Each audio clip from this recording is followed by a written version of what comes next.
Salut tout le monde, aujourd'hui je vous présente ma petite Apollo RFZ. Donc c'est une moto qui est assez sympa, je vais vous en dire plus, comment faire les entretiens, ce que moi j'en pense réellement. Après moi je suis pas mécanicien ou quoi que ce soit, hein. Donc c'est des petits conseils que j'ai pris à gauche à droite sur internet. Et puis bah si ça peut vous servir ou quoi que ce soit, voilà, ça sera avec grand plaisir.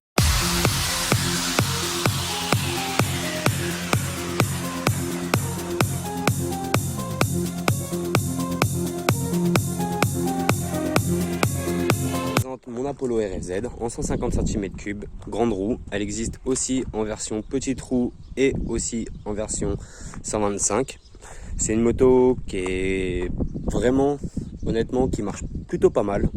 Je m'attendais à ce que ça marche un peu moins bien que ça. Après, c'est vrai que c'est des moteurs YX. Si je vous dis pas de bêtises, c'est des moteurs qui sont montés aussi chez YCF. C'est des moteurs qui sont très bien réputés au niveau de leur solidité. Il n'y a aucun souci par rapport à ça. La première chose à changer, honnêtement, sur la moto, à partir du moment où même vous l'achetez, le jour où vous faites la commande ou quoi que ce soit, commandez un cornet. Le cornet d'origine, c'est de la merde, c'est clair et net.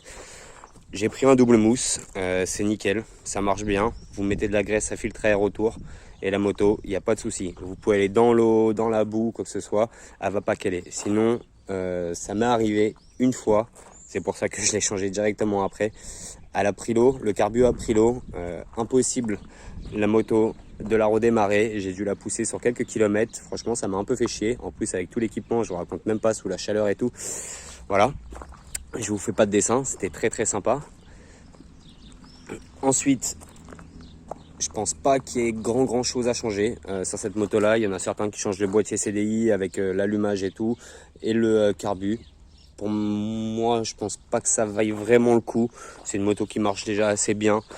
Quitte à avoir un truc qui marche beaucoup plus fort, je pense que autant vendre la moto et passer sur un 2,5 ou une autre marque. Ça sera beaucoup plus simple. Alors, pour tout ce qui est ensuite entretien. Alors, moi je préconise déjà à chaque sortie, vraiment à chaque sortie, vérifier la pression des pneus, la tension de chaîne, nettoyer bien votre chaîne et regraisser le filtre à air.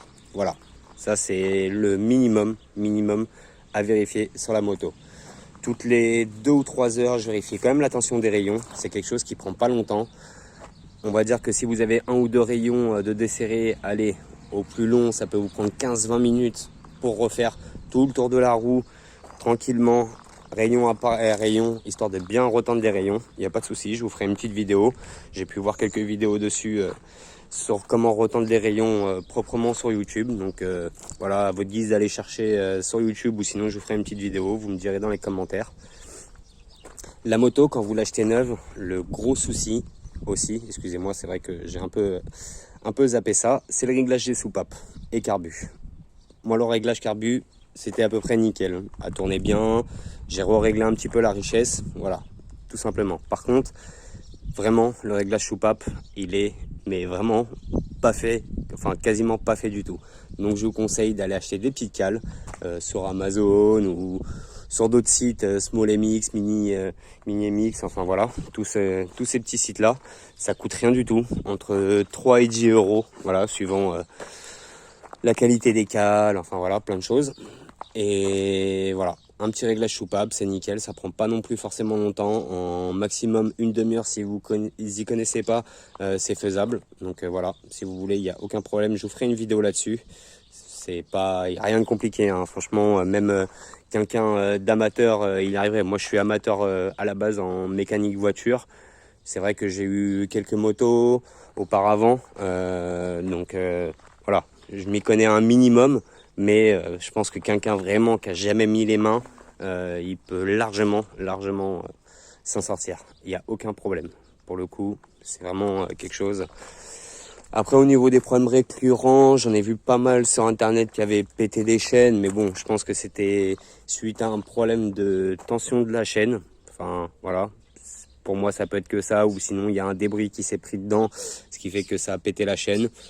Bon, après, ça peut arriver sur n'importe quelle moto, hein. Ça m'était arrivé sur la 125. Personnellement, pour le moment, ça m'est jamais arrivé encore sur cette moto-là. Et puis le jour où ça arrivera, de toute façon, je passerai sur une chaîne renforcée. Comme ça, déjà, au moins, j'aurai beaucoup moins de soucis. Niveau esthétique, c'est vrai que c'est une moto qui est quand même assez sympa. C'est pas non plus du toc. pour le coup. Donc les plastiques sont assez costauds. Moi la moto est déjà tombée une fois. Bon, elle est tombée sur du goudron, mais c'est pas forcément de ma faute. C'est parce que j'ai dû poser la moto en vite fait pour aller aider ma copine qui était tombée, elle, en moto. Donc comme on peut le voir, voilà, j'ai juste les stickers là qui sont abîmés, un peu ici, sur le garde-boue très légèrement. Rien du tout à l'arrière, c'est un petit peu marqué à 2-3 endroits, mais sans plus. Voilà, c'est des plastiques quand même qui sont assez costauds. Après, c'est une moto qui fait énormément de bruit. Ça, je vous le cache pas. D'origine, c'est bruyant. Vraiment très bruyant. Moi, je pense qu'à l'avenir, je viendrai à changer de peau. Je vais regarder un petit peu sur Internet, sur YouTube ou sur Facebook ce que les gens ont mis. Parce que c'est vrai que au bout de 2 heures, ça devient vraiment très compliqué. Hein. Honnêtement, le mal de crâne, il arrive très vite. Voilà. Donc je vous ferai une autre vidéo quand je ferai le changement de l'échappement pour voir le petit avant-après. Ce que ça donne. Après, si vous le désirez, il y a un groupe Facebook, Apollo RFZ, sur Facebook, vous mettez ça. Où c'est un groupe qui est franchement vachement sympa. Ils sont très ouverts. Il n'y a aucun souci par rapport à ça. Si vous avez la moindre souci, les gens sont assez réactifs, vous expliquent les choses, prennent le temps de vous expliquer les choses. C'est pour ça aussi que je fais un petit peu cette vidéo-là. Je sais qu'il y en a une ou deux, je crois, sur YouTube.